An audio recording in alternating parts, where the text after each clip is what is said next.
I'm Nancy Hugo, Certified Kitchen Designer, and I'm here today at the Monarch Premium Appliance Showroom in Tempe, Arizona. Every kitchen I know has at least one faucet. If you have to replace yours, or if you're remodeling or building new, there's so much to know about faucets, and today I'm going to explain some of the differences. This is a great faucet and probably one of the more common ones. It's got a high spout, which everybody really likes because you can put your pot or your vase under it and fill it up. It's got a single lever on the right side, and it's got a pull-down spray, which really comes in handy. The toggle right here controls the on and off of the spray, and you can pull down and you can clean your sink or you can fill out your pot. This is a great faucet. This faucet is a special little faucet because it doesn't have the spray connected to the stem of the faucet. It actually has a separate spray that you would drill into the deck, and you can use it just like you do the regular spray from the faucet, but because of the shape of this faucet, we couldn't do that. It also has a single lever control. This is one of my favorite faucets. It's a touch technology, or other people call it touch sensitive or just a touch, but what you do is turn it on and then you touch. Obviously this isn't connected to our water supply, but you touch it once and the water comes out, and you touch it again and it turns off. So you leave your control on in this position, so you set it for either warm or cold or hot. Once you shut it off, it's not going to work anymore. If you go on vacation, you certainly don't want to leave it like this because the cat can come and touch it if you leave the cat in your house. These are great faucets. They've got the pull down sprayer, but touch technology, a great way to go. This is a really nice pot filler faucet that we would attach to the back wall behind the range. Obviously, by the name, you know that you can fill a pot by moving this faucet over the pot, turning the water on, and it's always connected to your coal supply because you don't cook with hot water. And then when you are finished with it, you just swivel it back. Great faucet if you do a lot of cooking and you do a lot of boiling and steaming. So think about this when you're redoing your kitchen.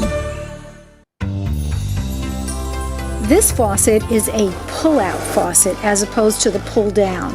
And also you can control the spray, which will come out from the bottom. And this is a single lever. This is a smaller faucet and is used in, say, laundry rooms or smaller kitchens. This is actually called a single hole. Right here we have to drill into the deck or your sink with one single hole, but we have two faucets, hot and cold. This really is a good faucet to put at a bar sink or a veggie sink in the island. There is no spray, but if you have a small sink, this proportionately would look good. This particular faucet comes in several sizes, so you can put this at your veggie sink and you can get it in a smaller version to match the faucet at your main sink. This is called a wall-mounted faucet. It's got your faucet and hot and cold, but it's mounted to the wall over the sink. And typically you would use these if you're doing a retro kitchen or a Victorian kitchen.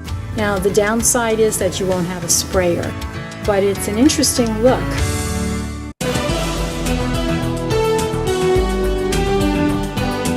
This is a very interesting setup. First of all, we have a very large sink, and I wanted to talk to you about proportions. You don't want to have a large faucet and a small sink, or vice versa. But in this case, this large sink will be able to handle this faucet.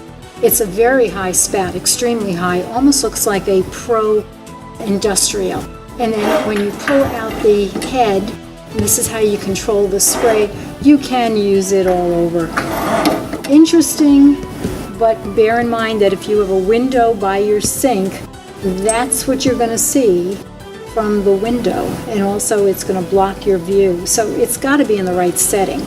Then we have the faucet for the filtered water, and we have a lotion dispenser, and over here we have the push button air switch for our disposal.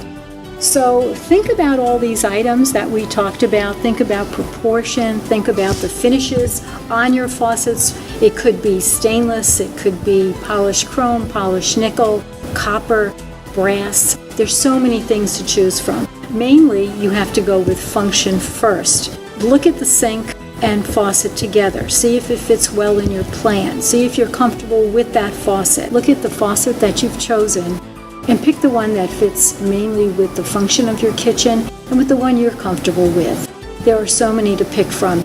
Again, I want to emphasize that you look at the warranties and you buy from a reputable company. You never know when something's going to go wrong. If you have any questions, please contact me at nancy@nancyhugo.com. And remember, kitchens don't just happen, they are planned.